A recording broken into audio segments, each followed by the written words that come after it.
మీ business ఏదైనా మీ ఊర్లో promotion చేయాలంటే అది సుమన్ టీవీతోనే సాధ్యం. ఇప్పుడే సంప్రదించండి. కాపాడుకుందాం పేదల ఇళ్లను, కాపాడుకుందాం పేదల ఇళ్లను, కాపాడుదాం పేదల ఇళ్లను. మనం ప్రస్తుతం మహబూబాబాద్ జిల్లాలో ఉన్నాము.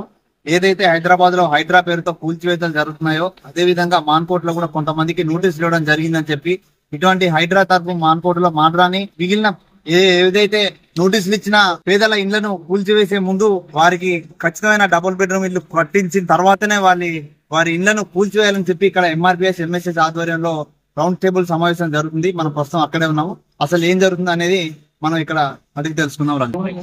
ప్రభుత్వానికి బుద్ధి చెప్తాం. ఎందుకంటే నిరుపేద వాళ్ళు దాదాపు ఒక 20-30 సంవత్సరాల నుంచి ఇండ్లు వేసుకొని నిరుపేదలు ఉంటుంటే ఇప్పుడు మీ కన్నంతా కాంగ్రెస్ ప్రభుత్వానికి కన్నంతా పడ్డది పేద ప్రజల మీద. ఇలా పేద ప్రజలు ఓట్లయితేనే బతికినోడివి నువ్వు. ఇప్పటికైనా బుద్ధి తెచ్చుకుని ఏమన్నా అంటే నా తమ్ముడు సొంత ఇల్లు తీసేసిన అనేది ఒక ఆప్షన్ ముందు పెట్టినావు. నీ తమ్ముడికి నీకు ఏదో సొంతంగా ఇల్లు కట్టించే అవకాశం నీకు ఉన్నది. కాబట్టి నా నిరుపేదలు అయితే ఎక్కడైతే ఉన్నారో వాళ్ళకి డబుల్ బెడ్రూమ్లు వెంటనే కట్టించిన తర్వాత ఆ ఇంట్లో వాళ్ళు గృహ ప్రవేశం చేసిన తర్వాతనే ఎవరైనా చెర్ల ఉంటే మాత్రం అప్పుడే ఇండ్లు తీసేయాలి.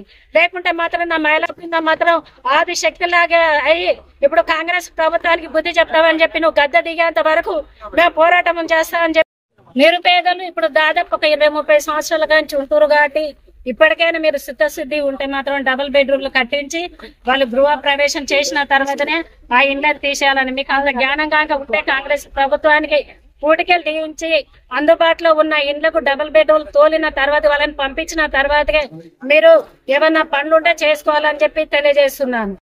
హైడ్రా పేరుతోని హైదరాబాద్ లో కాంగ్రెస్ ప్రభుత్వం ఏ విధంగా అయితే పేదల ఇల్లులు గత 30-40 సంవత్సరాల కాంతి స్థిర నివాసం ఉంటున్న పైసా పోగు చేసి బిల్డింగ్స్ కట్టుకుంటే ఆ బిల్డింగ్స్ లకు పర్మిషన్ లేకుండా ఆడపిల్లలు ఏ విధంగా అయితే మహాలక్ష్మి పథకం పెట్టారో ఆ మహాలక్ష్మి పథకము గంగలో కలిసినట్టుగా మహిళలను కించపరిచినట్టుగా ఉంది.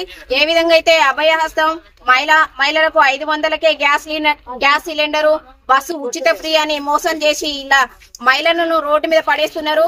ఒక గర్భిణీ స్త్రీ అని చూడకుండా తను ఎంతో చిన్నప్పటి నుండి ఒక 50 లక్షలు పెట్టి ఇల్లు కట్టుకుంటే ఆమె గర్భిణీ స్త్రీ అని చూడకుండా నోటీసులు ఇవ్వాలిచ్చి రేపు వెంటనే కూల్చేయడం అతి దారుణమైన పరిస్థితి. మహిళలు రోడ్ల మీద పడి ఏడుస్తున్నారు. ఏ విధంగా ఏడుస్తున్నారు? ఓన్లీ కాంగ్రెస్ ప్రభుత్వం ఏ విధంగా అయితే మహిళలను మోసపుచ్చిందో కాంగ్రెస్ ప్రభుత్వం తెలుస్తాం. హైడ్రా డ్రామా పేరుతోని మహబూబాబాద్ జిల్లాలో మాడ్రా పేరుతోని మహబూబాబాద్ జిల్లాలో ఒక 100 మందికి నోటీసులు ఇవ్వడం జరిగింది. వాళ్లకు డబుల్ బెడ్రూమ్ కట్టించి వాళ్ళని ఆ గృహంలో తోలిన తర్వాతనే ఈ మహబూబాబాద్ జిల్లాలో హైడ్రా డ్రామా జరగాలి. అప్పటిదాకా కూడా ఈ నిరుపేదలు ఊకోరు. ఎవరికైతే ఇప్పుడు ఆ నోటీసులు ఇచ్చారో ఫస్ట్ వాళ్ళకు ఒక ప్లేస్ అరేంజ్ చేయండి. ఆ ప్లేస్ అరేంజ్ చేసి ఆ వాళ్ళకు ఉండబడిన వాళ్ళ ఫ్యామిలీ మెంబర్స్ ఎంతమంది ఉన్నారు, డబుల్ బెడ్రూమ్ అంటున్నారు, ఆ డబుల్ బెడ్రూమ్ లో వాళ్ళు పట్టగలుగుతారా? లేకుంటే ఒక 70 గజాలు ఇచ్చి 70 గజాలలో 2 రూములు కట్టిస్తామంటే అది కుదరని పని. ఒక 4 ఉంటారు అన్నదమ్ములు, వాళ్ళు పెద్ద ఫ్యామిలీ అంటే కన్స్ట్రక్షన్స్ అంటే బిల్డింగ్స్ ఎక్కువ వేసుకుంటారు. ఆ బిల్డింగ్స్ పట్టేలాగా కూడా ఉండాలి. మేము 2 రూములు ఇస్తాం, ఆ 2 రూమ్లలో అడ్జస్ట్ కావాలంటే మేము ఒక 50-60 లక్షలు పెట్టి ఇల్లు కట్టుకొని ఈ రోజులలో పేదవాళ్ళు ఇల్లు కట్టాలంటే కనీసం 50 లక్షలు కూడా సరిపోని పరిస్థితిలో ఉంది. అట్లా అంటే ఇప్పుడు సిమెంట్ బస్తాలు కొన్నా, ఇటుకలు కొన్నా, రాడ్ కొన్నా గానీ మాకు వచ్చే కూలి ఎంత అండి? రోజు పని చేసుకుంటే 250 రూపాయలు ఆడపిల్లల కూలి. మగవాళ్ళు పార పని పోతే 500-600 కంటే ఎక్కువ ఇయ్యరు. అలాంటి సిచ్యువేషన్ లో మేము 40-50 లక్షలు పెట్టి ఎలా ఇల్లు కట్టుకోవాలి? ఏ విధంగా బతకాలి? అదే విధంగా మహబూబాబాద్ జిల్లాలో ఎంత మందికి అయితే నోటీసులు ఇచ్చారో నేను చెప్పేది ఏంటంటే ఎంఆర్ఓ గాని, ఆర్డీఓ గాని, కలెక్టర్ గాని, స్థానికంగా ఉన్న ఎమ్మెల్యే గాని ఫస్ట్ వాళ్ళ పరిస్థితులను పరిశీలించండి. వాళ్ళు ఎక్కడున్నారు? ఇప్పుడు చెరువు శిఖంలో ఉన్నారా, లేదా కాలువ ఒడ్డులలో ఉన్నారా, లేకపోతే ఏ విధంగా ఉన్నారు? అసలు వాళ్ళు ఎంతమంది ఫ్యామిలీ ఉంటారు? ప్రతి ఒక్క డీటెయిల్స్ కనుక్కున్నాక ఆడపిల్లలు ఫస్ట్ ఆడపిల్లనేనండి ఇంట్లో ఉండేది. మగవాళ్ళు ఎవరున్నారు? పొద్దున్న లేస్తే వాళ్ళు పనికి వెళ్తారు, నైట్ వచ్చిన తర్వాత ఒక్కసారి ఇంట్లో ఉంటారు. రోజంతా ఆడపిల్లలు చిన్న పిల్లలు వేసుకొని ప్రెగ్నెన్స్ తో ఉండి బాధలు పడే వాళ్ళు ఆడపిల్లలే కాబట్టి ఆడపిల్లలకు నష్టం జరగకుండా ఉండేలాగా చూడాలని కోరుకుంటూ ఈ కాంగ్రెస్ ప్రభుత్వం వీళ్ళకు డబుల్ బెడ్రూమ్ కట్టించిన తర్వాతనే హైడ్రా ప్రేయర్తో కూల్చివేతలు ఆ తర్వాతనే జరపాలని కోరుకుంటున్నాం. ఇది హైదరాబాద్ అనుకుంటే పొరపాటు. రాష్ట్ర వ్యాప్తంగా జిల్లా సెంటర్లలో, మండల సెంటర్లలో ప్రభుత్వానికి సంబంధించిన కొన్ని ఆఫీసులు కట్టడం పేరుతోటి రకరకాల పద్ధతులు, మరి పేదోళ్ళు వేసుకున్న ఇల్లు కానీ, తర్వాత ఆ చెరువు శిఖాలలో ఇల్లు కానీ, ఇవన్నీ కూడా తీసేయాలనేది మరి రేవంత్ రెడ్డి ప్రభుత్వం ఆడుతున్న డ్రామా ఇది. ఇప్పుడు ఆయనకు ప్రకృతి గుర్తొచ్చింది, ఇప్పుడు వర్షాలు పడతలేవు కాబట్టి మరి భూమి అంతా విశాలంగా ఉండాలి, చెట్లు పెంచాలని చెప్పేసి రకరకాల పద్ధతుల్లో చీరలతోటి మరి పేదోళ్ళను కూర్చోడానికి ప్రయత్నం చేస్తున్నారు. దాన్ని కూడా మరి మహబాద్లో మాడా పేరుతో ఇప్పటికే కలెక్టర్ గారు సీరియస్ గా అందరు అధికారులను, పోలీసులను, మున్సిపాలిటీ వాళ్ళను, రెవెన్యూ వాళ్ళని పిలుచుకొని మీటింగ్ పెట్టడం కూడా జరిగింది.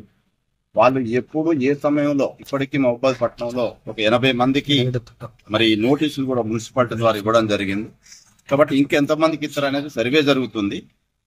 అది ఆ సర్వే కూడా ఒక 2-3 వచ్చి చూసి వెళ్ళిపోతున్నారు. వెళ్ళిపోయి ఒక పలానా ప్రాంతం, ఇప్పుడు మామూలుగా బాబు చౌజరావు కాలనీ ఉంది, ఆ బాబు చౌజరావు కాలనీ మొత్తం సగానికి సగం సెరలో ఉంటది. కాబట్టి వాళ్ళందరికీ వాళ్ళు ఎంతమంది అంతమందిని మొత్తం చూసి ఫోటోలు తీసుకొని వెళ్ళిపోతున్నారు. వాళ్ళకి నోటీస్ ఇస్తారు కావచ్చు.